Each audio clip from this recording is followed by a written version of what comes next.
اعوذ باللہ من الشیطان الرجیم بسم اللہ الرحمن الرحیم۔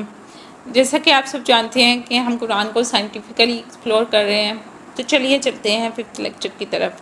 وعلم آدم الاسماء كلها ثم عرضهم على الملائكة فقال انبئوني بأسماء هؤلاء إن كنتم صادقين۔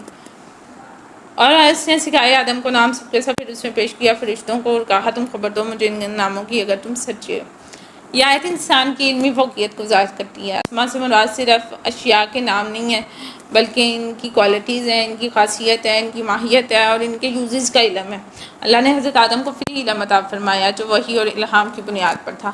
سائنٹیفکلی انسانی برین میں موجود ڈفرینٹ لینگویجز کو سمجھنے اور سیکھنے کے مراکز ہیں، جیسے بروکا ایریا اور ورنیکا ایریا۔ اس بات کا ثبوت ہے کہ انسان معلومات کو نہ صرف یاد رکھتا ہے بلکہ نئی زبانیں تخلیق کر سکتا ہے۔ یہ آیت انسان کی کریٹیوٹی کو بھی ظاہر کرتی ہے، انسانی برین کی پاور کی طرف بھی اشارہ کرتی ہے کہ انسانی برین میں اتنی پاور ہے کہ وہ نئی چیزوں کو ایکسپلور کر سکتا ہے، کریٹ کر سکتا ہے اور اس میں جدت بھی لا سکتا ہے، اور روز بروز ترقی کرتا ہے انسان۔ اس کا منہ بولتا ثبوت ہے۔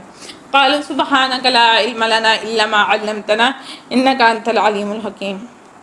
انہوں نے کہا تو پاک ہے نہیں علم ہم کو مگر وہی جو تو نے ہمیں سکھایا ہے، بے شک تو خوب جاننے والا، خوب حکمت والا ہے۔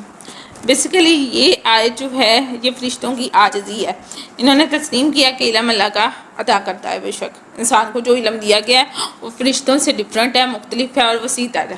اگر ہم سائنٹیفکلی اسے دیکھتے ہیں تو کوگنیٹیو ایولیوشن اور نیورو پلاسٹیسٹی یعنی برین میں نیا علم سیکھنے کی صلاحیت انسان کو اشرف المخلوقات بناتی ہے۔ فرشتے فطرتی نظام کی تابع ہیں، لیکن انسان اپنی مرضی اور عقل سے نیا راستہ تلاش کرتا ہے۔ قال یا آدم انبئهم بأسمائهم فلما انبأهم بأسمائهم قال الم اقل لكم انی عالم غیب السماوات والارض وأعلم ما تبدون وما کنتم تکتمون۔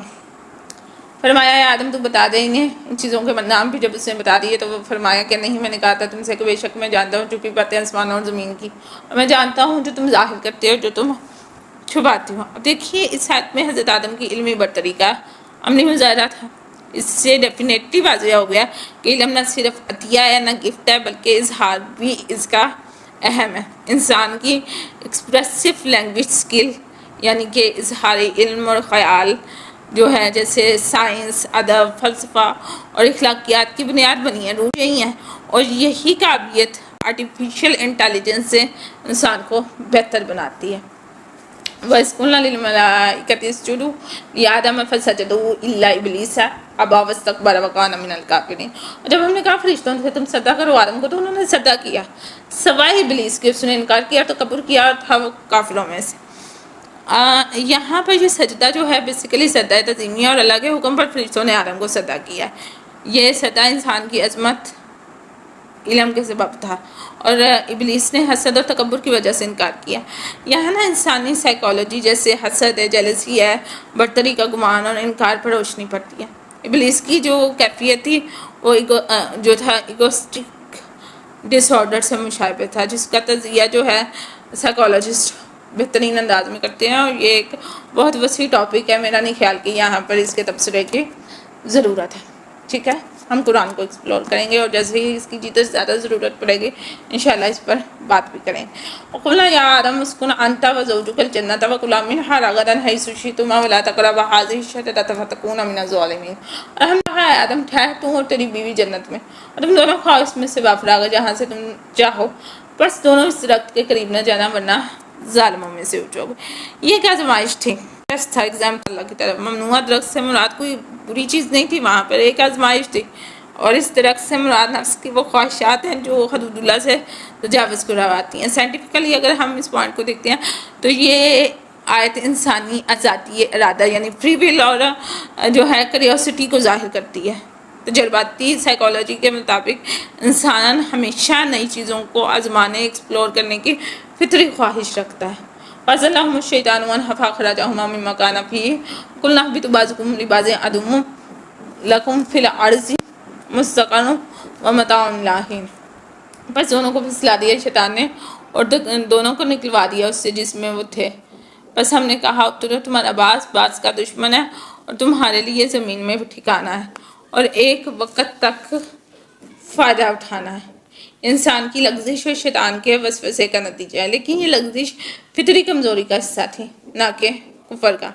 اب سائنٹیفکلی اب ہم اسے دیکھتے ہیں تو وسوسے اور گمراہی کا عمل انسانی برین کے لمبک سسٹم سے منسلک ہوتا ہے، جہاں جذبات، ایموشنز اور ترغیبیں جو ہیں بنتی اور تشکیل پاتی ہیں۔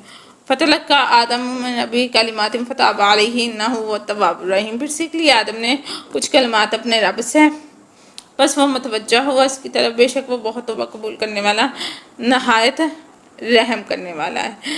تو یہ آیت توبہ کی قبولیت، اللہ کی رحمت اور انسان کی واپسی کی علامت ہے۔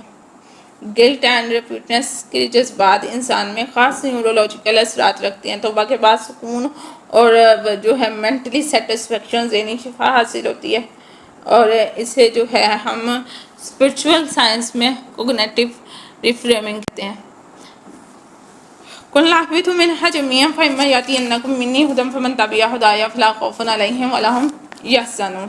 ہم نے کہا تم اترو یہاں سے سب کے سب پھرا، اگر آئے تمہارے پاس میری طرف سے کوئی ہدایت ہو، جس نے پیروی کی میری ہدایت کی، تو نہ کوئی خوف ہوگا اس پر اور نہ وہ غمگین ہوں گے۔